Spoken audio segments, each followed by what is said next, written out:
Welcome back mga kabowlers sa ating munting channel. Ngayon, pag-uusapan natin kung paano nga ba nanalo ang Gilas Pilipinas ng gold medal sa Asian Games.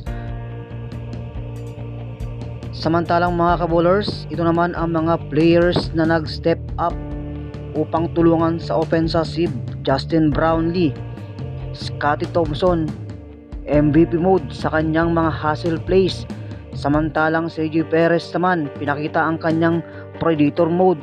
Bawat salaksak ay converted sa points. Samantalang mga kabowlers, Justin Brownlee, pinakita kung bakit siya ang naturalized player ng Gilas at pinakita ang dugong mandirigma. Samantalang mga kabowlers, Junmar Fajardo, pinakita na siya ang hari ng perimeter paint. Bawat galaw ay kalkulado para sa easy basket. Tara mga kabowlers, panoorin natin ang ilan sa mga naging highlight ng kanilang laban.